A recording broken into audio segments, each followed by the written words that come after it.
राकेश मिश्रा पुनः आपके बीच हाजिर हुआ हूँ आज एक नई टॉपिक लेके। कैसे हैं आप सब? I hope you all are very fine. और मुझे बहुत ही अच्छा लगता है आपके बीच जब मैं आता हूँ एक नए टॉपिक को लेके। आप लोग का सहयोग काफी मिल रहा है और आज हम आपके बीच एक नई टॉपिक लेके आए हैं और उस टॉपिक का नाम है यूज ऑफ डेयर। तो आज हम यूज ऑफ डेयर का प्रयोग पढ़ेंगे।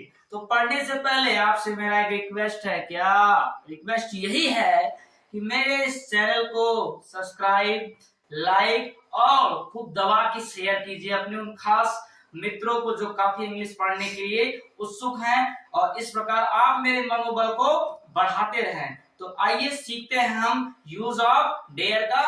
स्टार्ट करते हैं यूज ऑफ डेयर।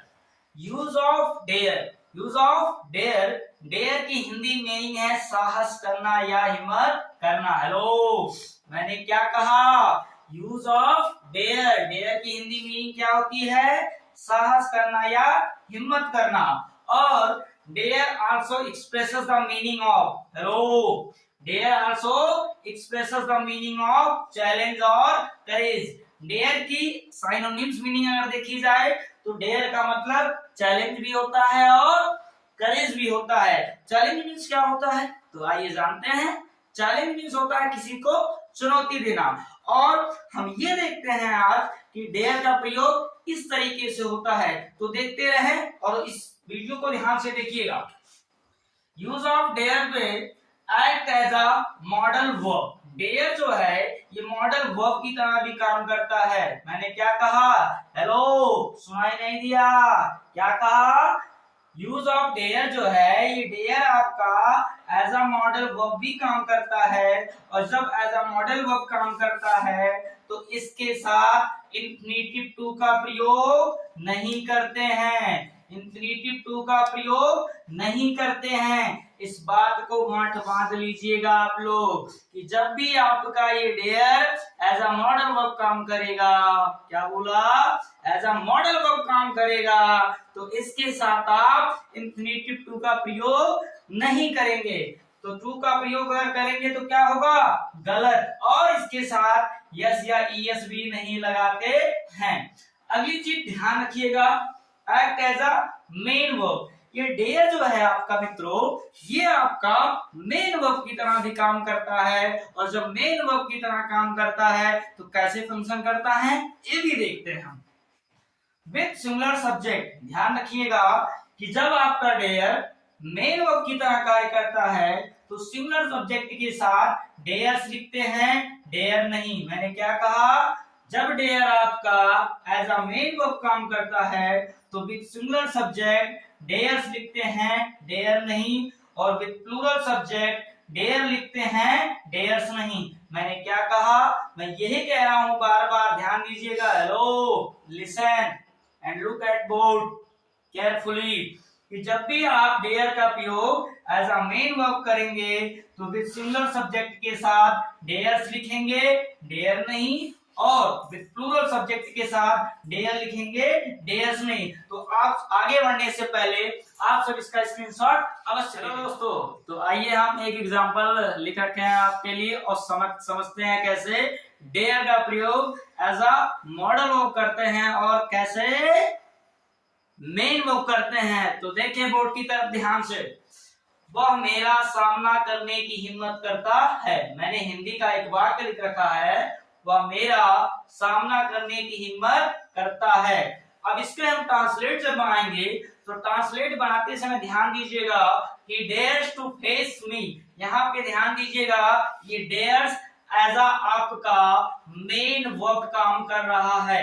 किस तरीके से काम कर रहा है? लो, ध्यान किधर है? सेंटेंस इधर है। ये डेयर्स टू फेस मी, यहाँ पे डेयर्स टू किसका काम कर रहा है? मेन वर्ब का। तो अगर मेन वर्ब का काम करेगा तो डेयर्स के साथ टू लगेगा। हमने क्या कहा? अगर डेयर मेन वर्ब का काम करेगा तो उसके साथ टू लगेगा। तो he dares to face me, this is right. Next, अगर हम इसका ध्यान दीजिएगा यहाँ पे he does not dare to face me, यहाँ पे भी डेयर आपका एज अ मेन वर्ब काम कर रहा है। किस तरीके से काम कर रहा है? मेन वर्ब की तरह काम कर रहा है, तो इसलिए यहाँ भी टू लगेगा। अगर आपने टू फेस को केवल ध्यान दीजिएगा, मैंने क्या कहा, अगर आपने यहाँ टू फेस को केवल फेस लिखा, क्या लिखा? फेस, तो गलत होगा। गलत क्यों होगा? गलत क्यों होगा? क्योंकि यहाँ भी डेयर कैसे काम कर रहा है? एज अ मेन वर्ब, और जब भी dare as a main verb काम करेगा तो टू लगेगा। ओके, अगला एग्जांपल देखिए, he daren't face me, he does not dare to face me को हम इस तरीके से भी लिख सकते हैं, he daren't face me, but hello, हमने क्या कहा? he daren't face me। यहाँ पे ये आपका daren't, ये आपका daren't मॉडल वर्ब की तरह काम कर रहा है। किसकी तरह काम कर रहा है? मॉडल वर्ब की तरह। और जब भी आपका डेयर एक मॉडल वर्ब की तरह काम करेगा, हेलो, जब भी डेयर आपका एक मॉडल वर्ब की तरह काम करेगा तो डेयर के बाद ध्यान रहे, इसके बाद हम इंफिनिटिव टू का प्रयोग नहीं कर सकते। इसका मतलब यहाँ पे अगर आप ही डेरेंट फेस मी की बजाय अगर आप यहाँ ध्यान दीजिएगा, अंडरलाइन जहां मैं कर रहा हूँ फेस के नीचे, अगर आप यहाँ पे टू फेस लिखते हैं तो ये गलत है। क्या है? गलत। अगला एग्जांपल देखिए, does he dare to face me, यहाँ पे भी डेयर आपका एज अ मेन वर्ब काम कर रहा है, इसलिए यहाँ पे टू फेस चलेगा। लेकिन अगले एग्जांपल में देखते हैं, डेयर ही फेस मी, यहाँ पे डेयर कैसा काम कर रहा है? As a modal verb. कैसा काम कर रहा है? मॉडल वर्ब की तरह काम कर रहा है। और जब भी डेयर मॉडल वर्ब की तरह काम करेगा तो इसके बाद इंफिनिटिव टू का प्रयोग नहीं होगा। तो ध्यान रखिएगा, अगर आपने गलती से भी यहाँ टू फेस लिखा तो आपका नंबर गया। तो जागो बच्चों, जागो, सतर्क हो जाइए और इस बात को गांठ बांध लीजिएगा। क्या मैंने कहा कि जब डेयर का प्रयोग एज अ मॉडल वर्ब होगा तो डेयर के बाद ना तो इंफिनिटिव टू का प्रयोग करेंगे और ना ही हम डेयर में एस या ईएस जोड़ेंगे। जब डेयर आपका कैसे काम करेगा? As a modal verb. But listen carefully, एक चीज ध्यान रखिएगा, बट यही डेयर जब आपका एज अ मेन वर्ब काम करेगा। कैसे काम करेगा? As a main verb. और जब भी डेयर आपका एज अ मेन वर्ब करेगा तो इसके साथ इंफिनिटिव टू का भी प्रयोग होगा। इस बात को ध्यान रखिएगा। और इसके साथ यस और ईएस भी लगेगा अकॉर्डिंग टू सब्जेक्ट। तो आगे भी हम समझते हैं कुछ एग्जांपल से। आप इसका स्क्रीनशॉट कैसे ही आप लोग कहते हैं ना, कभी कभी एक औकात में सेंटेंस आप बोलते हैं, उसकी हिम्मत कैसे हुई मुझे झूठ बोलने की, उसकी हिम्मत कैसे हुई मुझे झूठ बोलने की। तो इस प्रकार के सेंटेंस को आप कैसे बोलते हैं और how to use a correct sentence, उसको लेके आया हूं आपके बीच। तो देखिए ध्यान से, हाउ डेयर यू से मी लॉयर, उसकी हिम्मत कैसे हुई मुझे झूठ बोलने की। अब इस सेंटेंस को ध्यान से देखिएगा, यहाँ पे ये डेयर मॉडल वर्ब का काम कर रहा है। किसका काम कर रहा है?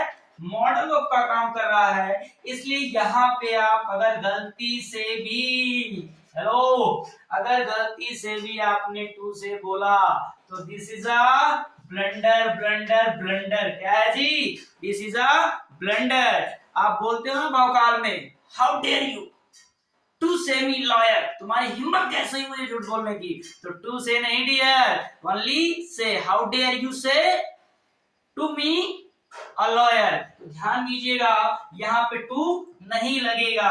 अगर आपने गलती से भी कहा तो क्या हो जाएगा? गलत। और एक चीज ध्यान में रखिएगा, एक चीज यहाँ सबसे चीज जो मिसिंग हो रहा था, से के बाद आप ऑलरेडी टू तो लगाते ही लगाते हैं, लेकिन यहाँ टू नहीं लगेगा। क्यों? क्योंकि dare as a modal verb काम कर रहा है। ध्यान दीजिएगा। उसके बाद हमने एक सुपर नोट लिख रखा है आपके लिए, ध्यान से देखिएगा। Dare is generally not used as a modal verb. Dare का प्रयोग हम एज अ मॉडल वर्ब के रूप में पॉजिटिव सेंटेंस में नहीं करते हैं। मेरे कहने का मतलब है कि इसके केस बहुत ही रेयर केस में यूज होते हैं। एग्जांपल देखते हैं और समझते हैं। हमने क्या लिखा? ही डेयर्स बीट यू। अगर हमने इस डेयर को एज अ मॉडल वर्ब। कैसे मॉडल वर्ब यूज किया, तो दिस इज अ ब्लंडर। क्या है, गलत है, क्योंकि यहाँ पे अगर dare as a modal verb use as a नहीं हो सकता। He dares to beat you, this is right। क्यों, क्योंकि यहाँ पे dares कैसे यूज हुआ है, एज अ मेन वर्ब। कैसे यूज हुआ है, मेन वर्ब। और जब मेन वर्ब की तरह यूज होगा डेयर का प्रयोग, तो उसके बाद टू लगेगा। तो आप इस एग्जांपल को समझिएगा। अगर आपको किसी भी प्रकार का डाउट होगा तो कमेंट बॉक्स में मैसेज आप डाल सकते हैं।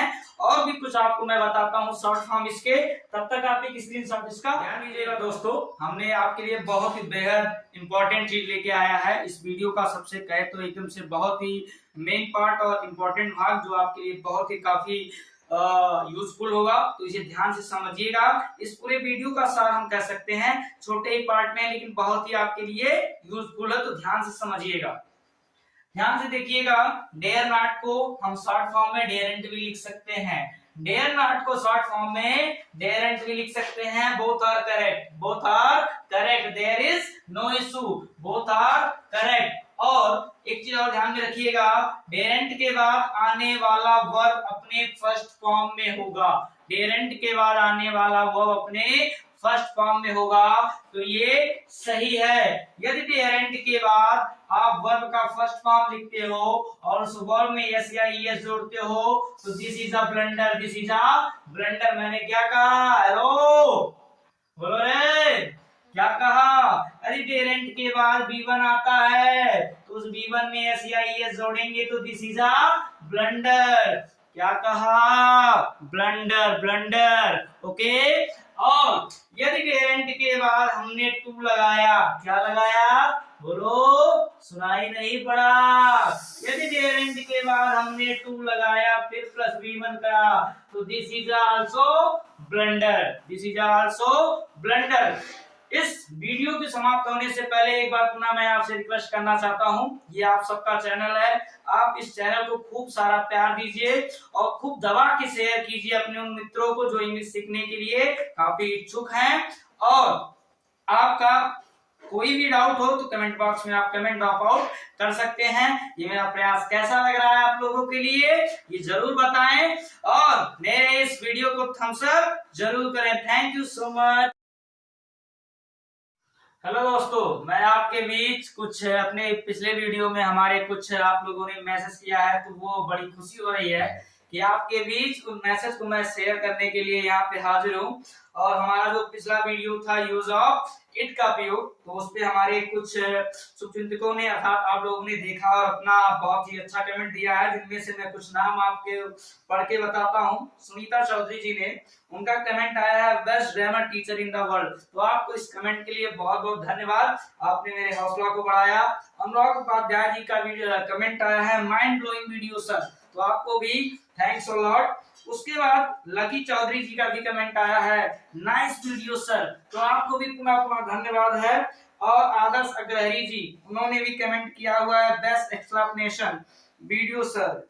और इसी प्रकार एक और भी बच्चे का कमेंट आया है जिनका नाम है मैं देख पा रहा हूँ जहां तक, उन्होंने लिखा है नाइस लेक्चर सर। तो इस प्रकार बहुत सारे कमेंट आए हुए हैं, सबका नाम ले पाना तो पॉसिबल नहीं है, लेकिन आप लोगों के इस कमेंट से मेरा हौसला और बढ़ता है और आपके लिए मैं ऐसे ही शानदार वीडियो लेके आता रहूंगा।